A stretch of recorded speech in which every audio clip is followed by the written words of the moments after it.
how picking up girls, it's sort of a way of also a self-improvement kind of thing, isn't it?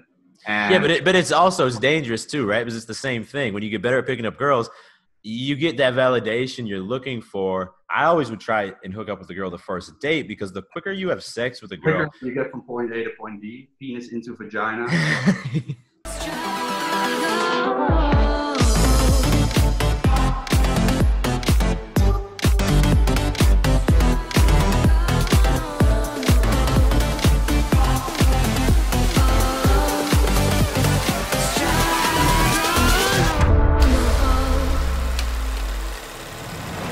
So what's going on, guys? Merijn here, and welcome to the first episode of Quarantine Chillings. I'm here with my man David, aka How the Beast, all the way from Austin, Texas. I was supposed to be there. When was that? Like last month, a couple weeks ago. You were supposed to be here like now, I think, right? Or was that last month? Perhaps. I don't know. Who knows? I've lost track of time, man. Lost track of time, lost track of life. It's all different now. So we're just like this, man. Because David does have some really cool things that he can share with you guys that I've also never talked about. So that's going to be some fun stuff. Probably already tell from the title. I personally think that YouTube is your main thing. 900,000 freaking followers. Crazy, bro. You just hit it, right? Yeah, 900, hopefully a million, a couple months, we'll see. Man. 100%, man. Just to give you a quick breakdown, I guess. I mean, I grew up in Boston, just south of Boston. I went to school to do software. I was doing software engineering, did that for a year, quit, did personal training for like 2-3 years. And then I started, back then, that was back maybe 5-6 years ago. That was before my YouTube days. So I was trying to do like blogging and like podcasting and stuff. But you've been in blogging days?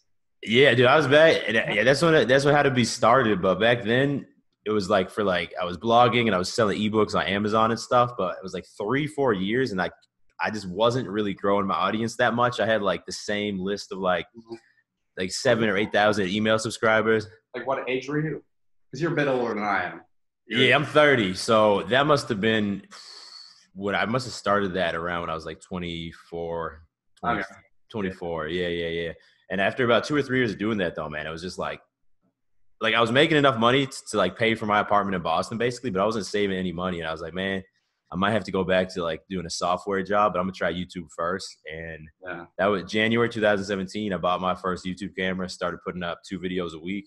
And yeah, man, about halfway through that year, maybe 8 months, let's say August. So about after two videos a week for 8 months, a few of the videos approaching girls in the streets, those are the ones that caught on at first. And I was like, shit, I'm getting like 500 subscribers a day. And then since then, I've just doubled down on YouTube and just put more and more effort into the videos, and it's kept growing. So yeah, YouTube's definitely the main thing. It's also funny, isn't it? How like in the beginning you're so happy about like you might have been a crazier feeling when you hit 100K than 1 million. Like, 1 million I don't know. No, it's crazy, but no, it was when a few of those, and it's funny because it's not like it was just when I put them up. Like it had been like 2 or 3 months since I put some of these videos up, and they started getting all these views. Yeah. And I remember I was up in Toronto with Julia. We were visiting Toronto, and I was like, I got 1,000 followers today. Like, what the fuck? Yeah. Like, I got 1,000 followers today. This doesn't make sense. And then that was honestly the craziest part. I was probably I don't know. I was probably at 20,000 subscribers or something at that point. Yeah. But to me, like the first day I got 1,000 subscribers. That's probably like my most proud moment. Because once you see them coming in, it's like, you know what I'm saying. I always the beginning is just the most fucking cool thing there is. Yeah. Also because you almost don't believe what you're seeing, and when you've already done something, it's like you start also like believe more in yourself.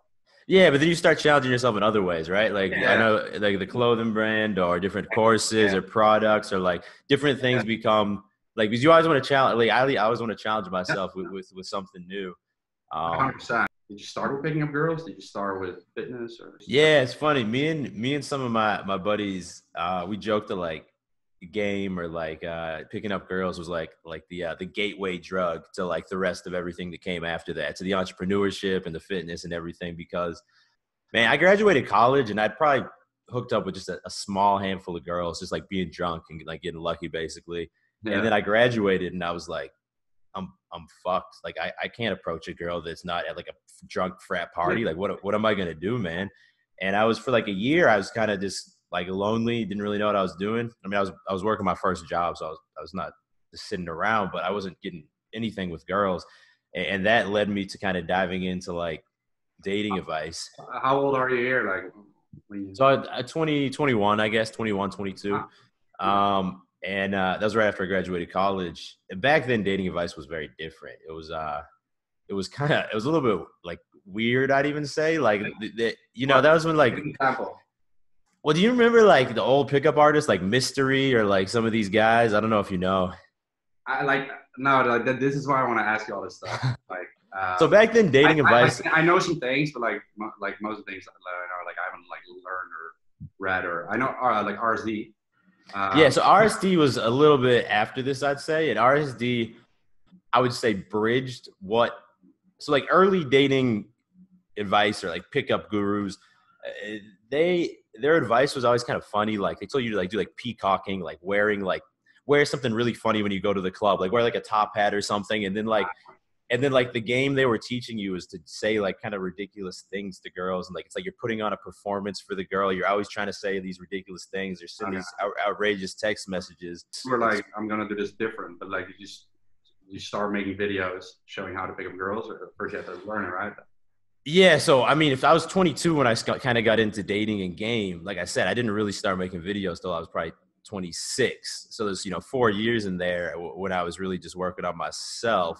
Maybe I started the blogging a little bit, but at that point I was more focused on, that's when I was software, personal training. And then with my free time, I was trying to get better with girls and with other stuff, Training at the same time, did that help in any way? Like, I mean, I think that's why I got it. I think that's why most of us get into working out, right? Because you're like, man, if I just kind of look like this guy, it's gonna be easy to get girls. And then, that's what you think, though. But it's like factors behind it that actually make you, like obviously physical appearance matters, but through lifting you get like more confidence, and that's like one reason why you get more girls, right? Yeah, no, it's a big part of it for sure. Well, for some guys it isn't. Like they get less confident, right? They get more insecure.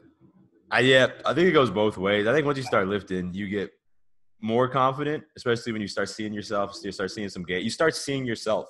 At least for me, when I started seeing some gains, I started seeing myself as like someone who was more powerful and in control of my life. But then at the same time, you start comparing yourself to guys who are just more and more jacked. And then it's like two opposing forces at all times, right?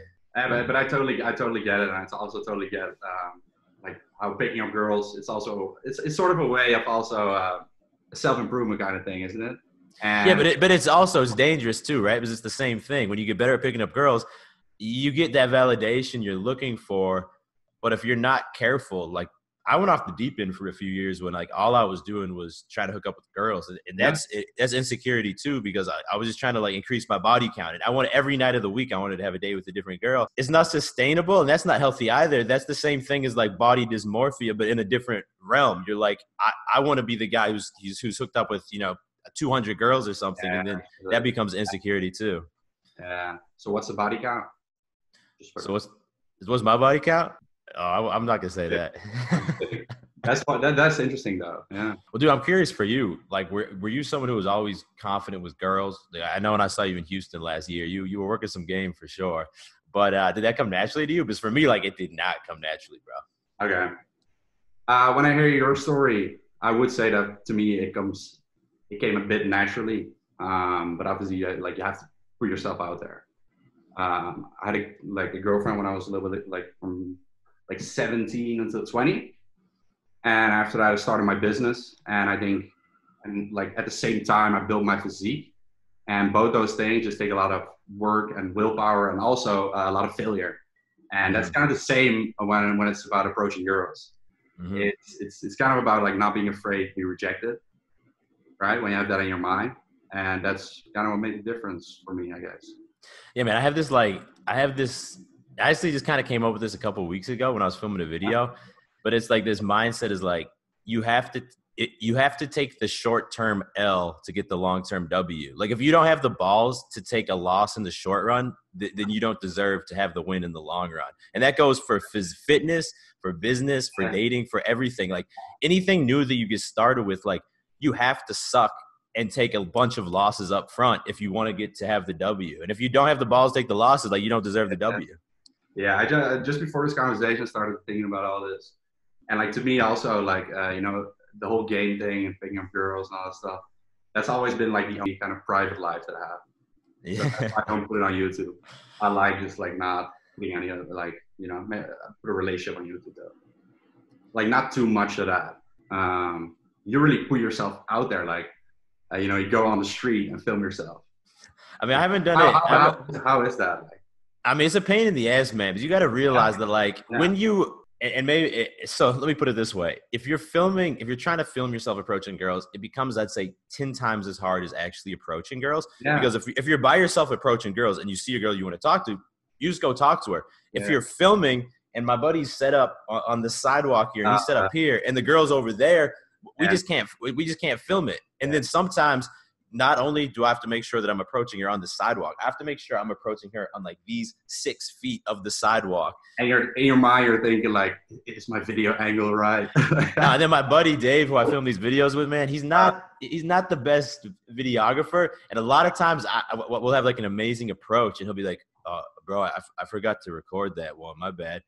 It's not as natural, right? Because you kind of have to like manufacture it for the camera. So, you know, I haven't done those in a while because they are kind of stressful. Also, like, I'm 30 now, and like usually we go to college campuses to do them just because there's the highest volume of attractive girls. But now I'm 30 years old. I feel like I'm getting to an age. And your girlfriend soon to be your wife. Yeah, luckily she's super supportive about it. She's filmed me doing a lot of the approaches in the past. That's real cool as well, yeah. In Boston, she used to film all those videos, so it's kind of funny. Sick, yeah. So, what would you recommend, like the people at home? Because as I said, I know a couple things, but like I know you know a lot of it. Obviously, you do the dating advice and all that. I also I've never done online dating. I only do real life. I'll give you my main advice, like my simplified advice, because for me, like when I started following all these old school pickup artists, man, I used to get like overwhelmed because they'd be like, you just have to follow these simple 15 steps. And bro, like I can't, then I'm out there approaching the girl and I'm like I'm trying to think 4 steps ahead of where I'm at. Like, oh, but I haven't done like the push pull yet, or I haven't done like the DHV. There's all these old pickup terms, man. Yeah. So, no, to me, this shit, like, it's got to be in the moment. Yeah. So here's my main advice. The most important thing is like you're trying to get from point A to point B, right? And you're better off having like boring conversations with girls and not trying to put on this performance or try to use all these techniques. And just remember that like because once I stopped trying to, at some point I got kind of frustrated because I was approaching so many girls. I started getting a lot of phone numbers, but they just weren't turning into like dates or getting laid. And the moment that I started having success was all I focused on was like getting to the next step. So if I approached a girl, maybe after talking to her for 1 or 2 minutes, I'd be like, look, I got to run, but do you want to hang out sometime? And they'd be like, yes. So then you get their number. And then at first when I was getting numbers, I'd be texting girls for like 2 weeks. And then I realized, you know what? I'll text her the next day and I'll try and set up the date for 2 days later. Yeah. So I just text her like 3 or 4 texts and be like, all right, let's grab drinks. Are you free Tuesday or Thursday? And just get to the next step. And then when I'm on the date with them, rather than trying to go to 3 different bars and have all this crazy conversation, I'd get 1 drink with the girl at a bar near my place. I'd be, look, I'm going to head back to my place and grab a glass of wine. It's like all I was focused on was like, let's just get to the next step, the next step, the next step. Because otherwise you get lost like texting girls for weeks. You don't get anywhere. You just turn into like a pen pal with the girl where she's just kind of using you for validation. But if you always push for the next thing, like either you're going to get rejected or you're going to have success, and you just stop wasting time. There's a lot of girls, unfortunately. I mean, I think guys too, they kind of just like the attention that comes with dating. Yeah. And by doing this and just keeping it like no bullshit, just next thing, you kind of filter out those girls who aren't for real anyway. And then the girls who are down, you meet up with them real quick. And also I think that like the quicker, and this might be kind of controversial, but like I always would try and hook up with a girl the first date, because the quicker you have sex with a girl, you get from point A to point B, penis into vagina. No, but man, you got to realize like once you've had sex with a girl, like all the bullshit stops. And that's when you can actually like hang out with a girl. You both will be fully comfortable and you have a good time. Until you've had sex, there's this weird like tension and you're not really full. You guys have some type of wall up. As soon as you had sex with a girl, like it becomes a much more natural, like relation. Even if it's not a relationship, like it becomes a much more comfortable to hang out with them. Ah, that's interesting. So guys, comment down below what you think about that as well. I think that is controversial, I suppose. Before we get into the Corona situation, how would you normally just randomly approach a girl? What would you say? What I'll try and do is I'll usually, if it's during the day, like where are you going to meet attractive girls during the day? It's going to be maybe at the gym. It might be at like the coffee shop or the grocery store. Like you got to think like where do you normally see attractive girls during the day? Yeah. So what I'll try and do is first like kind of position myself next to them. So if they're stretching on the gym, I'll go sit down next to them and start warming up, just so it's not like this big like performance. My go-to one at the gym is like because girls are always doing abs at the gym. So I'll be like, damn, like it looks like you're killing that ab workout. I've been trying to find some new ab exercise. Like, what do you recommend? Because that leads to like a fun interaction, and then maybe chat with her for 30, 40 seconds. Yeah. And then at the gym, I wouldn't ask her out the first time because you're probably going to see her again, and you don't want to be like the creepy guy approaching all the girls at the gym. So once you've had that initial contact, I'd be like, anyway, it's David. Nice to meet you. I'm going to get back to my workout. Then maybe I say hi to her one or two more times. And then maybe a week later, I talk to her again and I say, look, you seem like a cool girl. Do you want to hang out sometime? Yeah, this is great. This is great advice. This also shows, like, because a lot of guys go for the kill really quickly. It shows that they're desperate. And exactly. You don't really give a like. It's just fun. If not, that's fine. No, and exactly. At this point, you've already established yourself as like a normal dude. And so if she says, "Oh, honestly, I have a boyfriend," or like, "Oh, like no," like, it's still cool, yeah. No, you can be like, "Oh, it's all good. Just take it as a compliment." That's my rejection line. It's all good. Just take it as a compliment. And then you're fine. If it's a girl that you're only going to see one time, so if you're at the grocery store and you see a really hot girl, you have to go for the kill then because you're probably not going to see her again. Yeah. So in that case, I'd be like, let's say a girl's looking at the avocados, I'd be like, I'm trying to make some guacamole tonight, but like I can never figure out how do you know if the avocado is ripe? Because I always get these avocados and they're like mushy. Like what's the secret? Because every girl knows like this little trick where like you tear off the end of the avocado and look at it. Because they'll laugh and they'll tell you that. And then you can chat with them for like, 1 minute and be like, all right, look, I actually got to run, but you seem super cool. Do you want to hang out sometime? So, and it's a simple approach, but maybe she's looking at, like the, I don't know what's something. I went in the grocery store where I was like, first made eye contact. Yeah. And then I just made like a joke, like, should I eat this tonight or that tonight? Yeah. Like I say whatever I think in that moment. Like I don't think about it, right? Yeah, we'll go for that one. And I said, all right. And afterwards, you want to come have a drink? And I just did it like that. No, but that's it. It's like you want it to be like playful and like light because the problem is you don't want to put a lot of pressure on yourself either. Because if you're out there like super worried and super anxious, then you're gonna go up to the girl and you're gonna be like, hey, dude, what should I eat for breakfast tonight? Like what? And then it's like, what? Isn't that the problem with with like actual pickup lines, or do you use pickup lines to? Well, so no, if I use, a pickup line, it's something like I just told you, where if I know if I'm in the gym, I'm going to ask for advice on the ab exercise. If she's on a leg machine, I might say the same thing. It's not a really pickup line, though. Yeah. No, it's not a pickup line. It's just like something that in your head that you can go to in that environment, so that you're prepared. It's not a pickup line. It's just an innocent question to start a simple conversation. You don't need to try. You don't need to try super hard. Just being able to start a conversation in like a laid back way like that, that's already going to set you apart from other guys. So yeah, those are, some things how you would pick up in real life. And now with the Corona situation, things are a bit different. You can still go to the grocery store, but like now, people will be afraid if you talk about the grocery store today with the masks on and everything. Is there like a lot of people wearing masks over there? In Texas is, it's always more like conservative state. So they're trying to open everything back up already. I think gym's open in a couple of weeks. So people here aren't that freaked out. But when you go to the grocery store, it still feels kind of like everybody's on edge a little bit. Everyone's wearing, I think you have to wear a mask in the grocery store. Oh, really? Okay. You cannot really date like. It's a good time to do online dating. And I know you say you don't do it. I definitely used to do it. And I think that right now it's good. If anything, if you're someone who's trying to get better with girls, it's good practice for messaging girls, or something that we've had a lot of our students do. We kind of have like a private mentorship group. Yeah. We've had them get the girls' contact off of Tinder, Bumble, Hinge, whatever, and then set up like a video date where you basically set it up like a real date. Like, look, do you want to talk on FaceTime one night this week?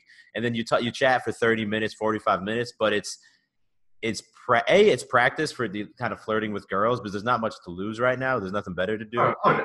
What is there to lose on the street anyway? but at the same time, if you're doing this, maybe, and you don't need to. This is the main thing I think a lot of guys do wrong, is that maybe they meet a girl, and I used to do this for sure. They meet a girl even if it's in person or on Tinder or Hinge, and they think I have to message this girl every day until we meet up. Oh. Where realistically, man, during quarantine, get her number, do a FaceTime date, and then just leave it for like a week, and then hit her up again and leave it for a week, because with texting, a lot of times, the more that you text, like the bigger chance that you're going to lose the girl. Yeah. So you say that right now is a good time to practice. Yeah, and meet some girls in online dating. And man, if you have 3 or 4 girls that you're doing a video chat with once every week or so, once quarantine ends, those might turn into dates. We have guys who are meeting up. I know guys who are meeting up with girls right now. Obviously, if the girl's comfortable with it, you can say, hey, let's go sit down in the park and have a glass of wine. And a lot of people right now, especially our age, and I do think it's important, social distancing. I'm not telling people not to do that. Yeah. But at the same time, if you've been quarantining yourself and the girl's been quarantining herself, there's not much risk for both of you guys to meet up in a park by yourself with a glass of wine. Have you ever been on playing a date, been on a date with a girl that looks totally different in real life? Yeah, definitely. I had one, and I was in Boston. It was the last time I was single. Where one time it was I think a Tinder date, and I went into the bar and I was like, yo, she's not. I was like, there's no, and then I was like, oh my God, there's that one girl over there is the only girl who's here by herself, and she was a big girl, man. So after that,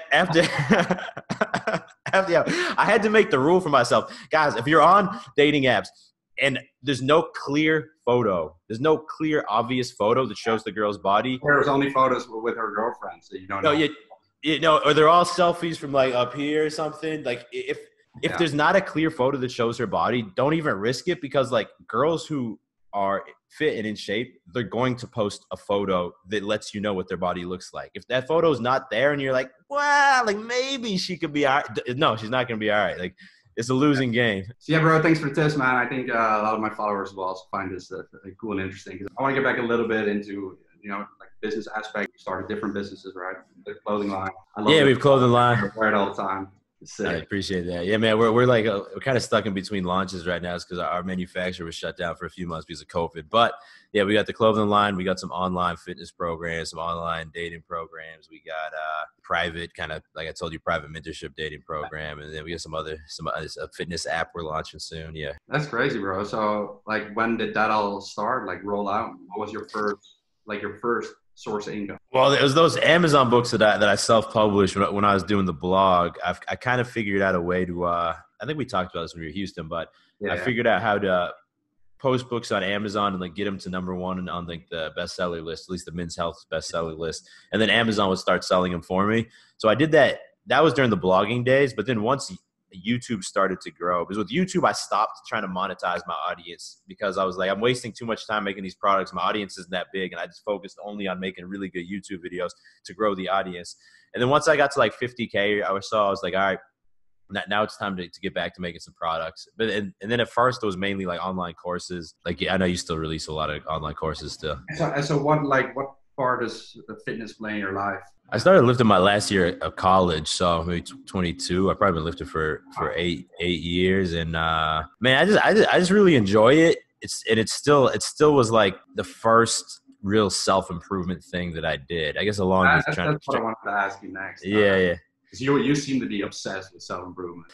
I just really like challenging. What I've realized that with fitness and with girls, those were two things that like I always just saw myself as a really scrawny dude growing up, right? I played basketball and stuff, and I always saw myself as someone who just sucked with girls. So like once, after a few years of working at those things, once I started bringing girls back to my place, like random girls who I just talked to, like, damn. Or once I started seeing results in the mirror from lifting, I was like, oh my God, I'm actually capable of like achieving these things that I didn't think were possible. So then from there it becomes more business stuff usually.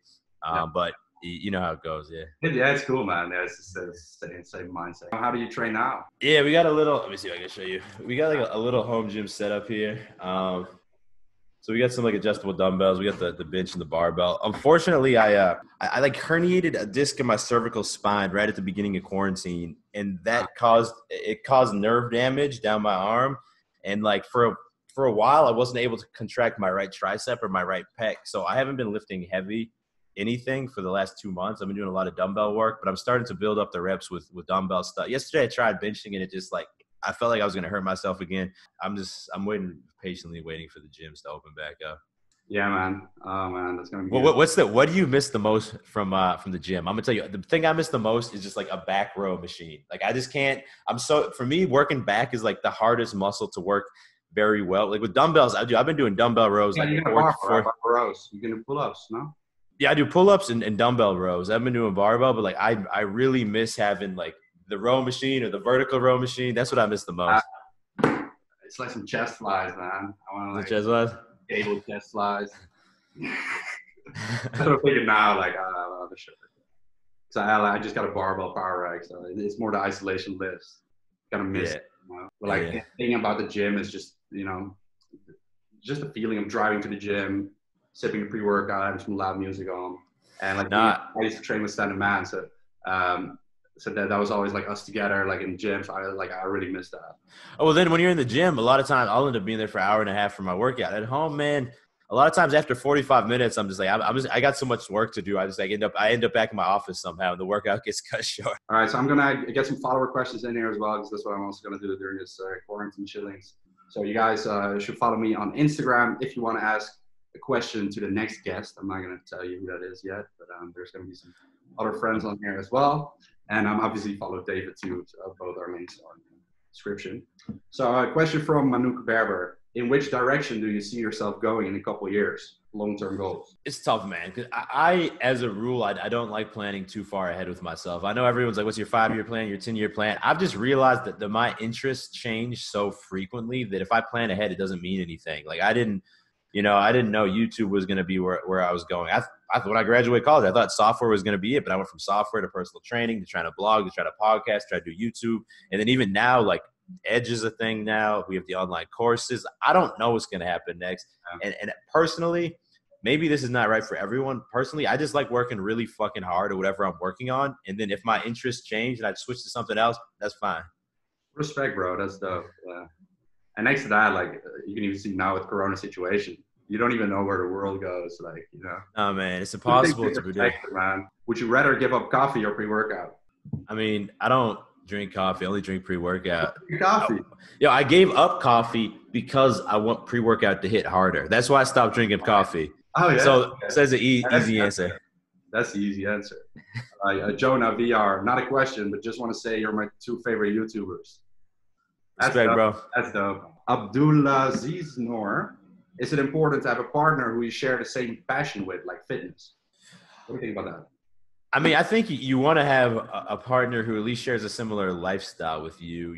Me and Julia, she works with me now, obviously, but whether we're home, whether we're traveling, we both, we kind of like to, you want someone who likes to do similar stuff. So if you're into working out, you want a girlfriend who's going to go to the gym with you. It doesn't mean you have to do the same workout. But you guys, like you said, you can take the pre-workout, drive to the gym together, come back home.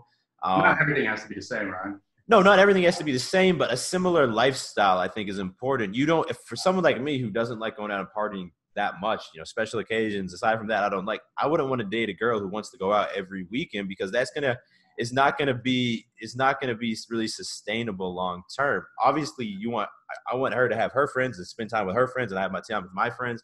I don't want to have to do everything together, but you want there to be at least like, I don't know what to call this, like lifestyle similarities, I think. Yes, yeah. I often get this question. I'm interested in what you think about this. So I get the question like, yo, Merijn, how do I get a girlfriend? And I think that is such a weird way of looking at it. Well, here's the thing, man. Try like 5 months. And then it's like the first, because maybe you're really bad at pickup, as you say, and then, or you've never even tried. And then the first one you hit, you'll directly want to see it. Yeah, and that might happen at first, just if you have such like a scarcity mindset, you've never been with girls, that might happen no matter what we tell you. But maybe, yeah. I mean, for my relationships, especially, my best relationship, I'd say was with Julia. Like it happens when I met her, I had gotten out of a short relationship. I didn't want to date anyone. She had gotten out of a long relationship. She didn't want to date anyone. We were just hooking up for like 5-6 months, man, before anything became, serious or exclusive. And the problem is if you're really looking for a relationship or she's really looking for a relationship, you're going to start to force things. You're going to start to resent the other person because you're showing more interest than they are. If you keep it fun and casual at first, that's how you find out like if you actually like the girl and if you guys actually have the right similarities, because you don't want to force it. You can't, if you try and force it to happen, the girl's going to think you're needy and she's going to leave anyway. Yeah, exactly. All right. So what's your biggest tip in a relationship? Like how to... I mean, it's kind of cliche, but like communication, I would say, like if there's something that's bothering you, like you need to be able to bring it up in a non-butthurt way, right? You need to be able to be like, look, I wanted to talk to you about this. This has been bothering me because of this. And you need to also know, for me, it was tough. Like if there was something wrong at first, I'd always want to like find a solution right now. All right, let's talk about this right now. That's what guys do. I was talking to this other guy. Like, he was saying that. I thought like no, because we just want to fix it. When someone like tells you something, like I'm just thinking like how can I fix this? How can I, Well, that's why that's why we're successful. But with a girl, like you can't, when there's emotions involved. Like usually, I'll see what the problem is. I'll honestly, I mean, if she wants to talk at that moment, I'll talk. But like a lot of times, girls want space. They want time to be angry and upset. So the last thing I want to do is I'm going to give you a couple sentences, and I want you to finish that. All right. I saw someone do this online. I don't remember who it was. On YouTube, like these cars, and I thought it was really cool. So I did make up the sentences myself, though. One of the things on my bucket list is to dunk a basketball. Right now, I'm working on dunking a basketball. If you're watching my videos on my channel, you know this. Like I can get up now and grab the rim with 2 hands. So it's not like somewhere to visit or something, but like in the next 2 months, I'm going to dunk a basketball. I've been doing some plyometric training. The pickup line I've had the most success with is. Do you know where the nearest Starbucks is? Sometimes I'm overwhelmed by. Like life, business, usually business, man. It feels like I know you know this, and this is when you start to like hire people and stuff, but like you feel there's like I'm overwhelmed by business and getting everything done that I want to get done. Like it's been so long it's been years since I've had a day where I sat down and was like, oh, like everything's done. I'm good for right now. Like it doesn't happen anymore. Yeah. So I just get overwhelmed by business, but that's a good thing. That means that you're growing. What inspires me and drives me the most is just that feeling of personal growth and just knowing that I did, like, even like dunking a basketball. Like I accomplished something else that I didn't think was possible. All right, guys. So that's it for episode number 1 of Quarantine Chillings. Hope you guys enjoyed. Please go give David a follow. I highly vouch for this guy. I put in a lot of effort on YouTube. You're also the same handle on Instagram. Yeah, How To Beast everywhere. And for anyone, like you say you were doing something with the pickup and dating advice. Yeah, so if you're someone who's like really, struggling with your dating and you really want that to be something that you improve over the next month or 2 or 3, me and my buddy, the big homie Dave, some of y'all know him, we're doing like a private dating coaching thing. And our program's full now, but we're actually thinking about opening up a second group. So I'll link the coaching application down there. Like not only do we go like in depth, in detail, like every step of dating, but it's also weekly calls. So we keep you accountable. We talk to you personally, answer your questions, etc. Oh, bro. All right, man. So if anyone's interested, go check that out. All the links will be in the description box down below. Thank you guys so much for watching, and see you in the next one. Thanks for having me on, bro. Cheers. These complications spin my mind, but I know I gotta keep pushing through. Yeah, I keep doing my own thing. Yeah, never looking back again. I can get it, I can make it, yeah, I know it, and I'm never looking